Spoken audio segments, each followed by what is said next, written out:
Hello and welcome back. You know what to do. Grab yourself a cup of coffee, grab yourself a cup of tea, or grab yourself a cup of water, and let's get straight into the news.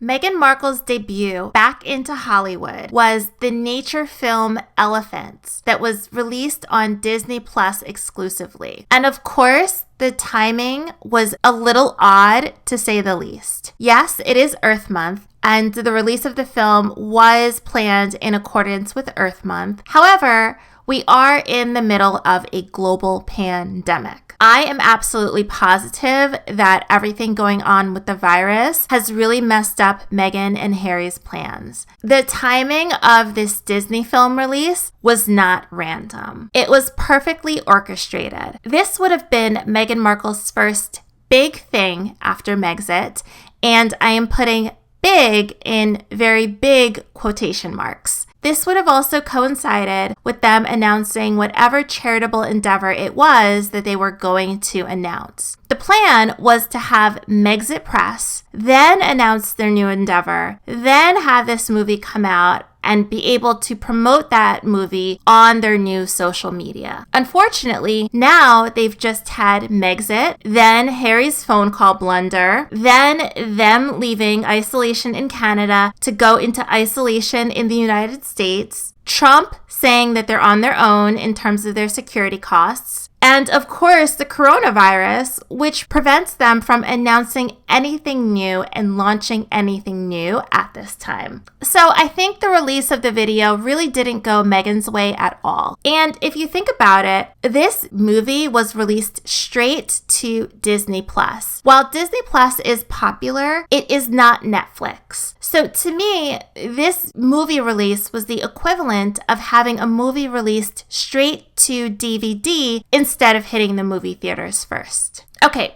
let's get straight into the movie. Meghan Markle did the narration for this documentary from the Disneynature production unit.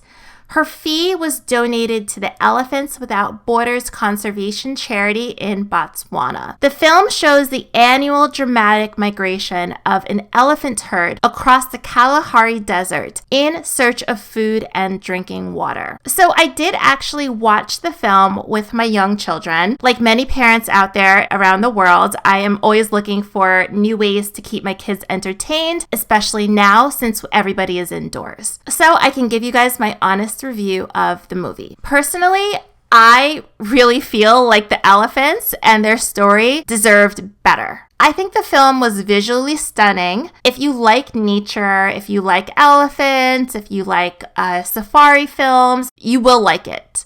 But I think that you may want to put the video on mute. The narration by Meghan Markle was lackluster, to say the least. First, I want to give you guys a little snippet so you can actually hear what she sounded like, and you can also understand what I'm talking about. He has already lost track of Jomo. There he is.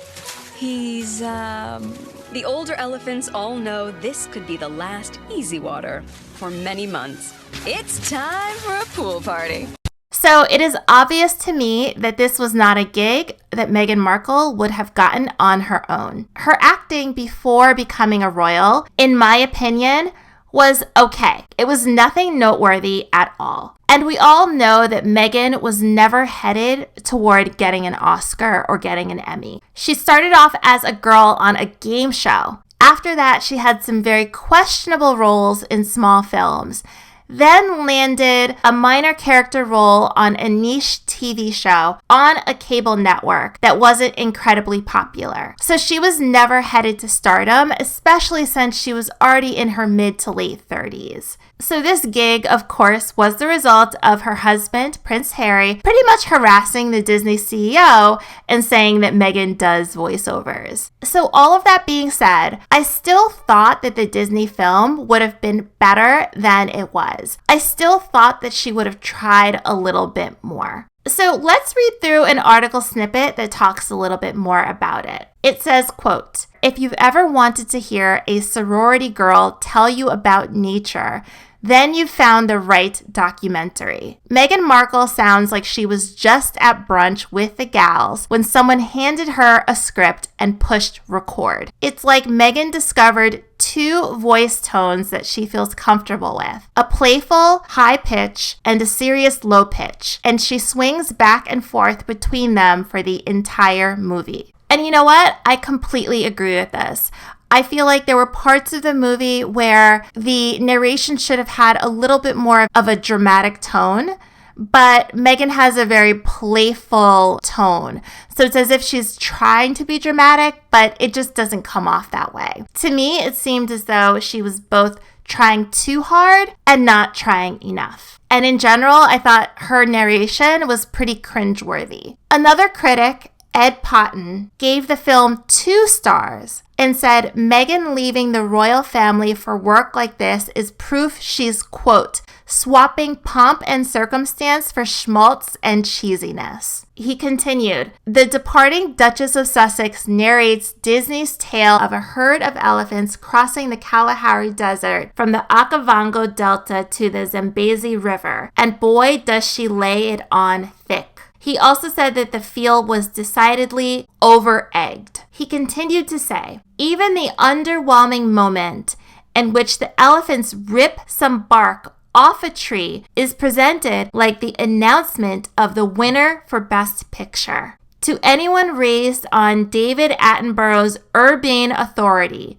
it all feels a little bit shallow. I've heard reports say that Meghan is being flooded with offers like this, but honestly, I don't see it. First off, Hollywood is going to be reeling when the pandemic calms down. The star power Meghan and Harry allegedly wielded as royals is really going to be very much dimmed by the time things calm down globally. We will see, but I can't imagine people jumping at the bit, companies jumping at the bit to give Meghan offers to do narrations like the one she did for Disney. This one, in my opinion, fell flat. Let me know your thoughts in the comments below, and I will see you in the next video.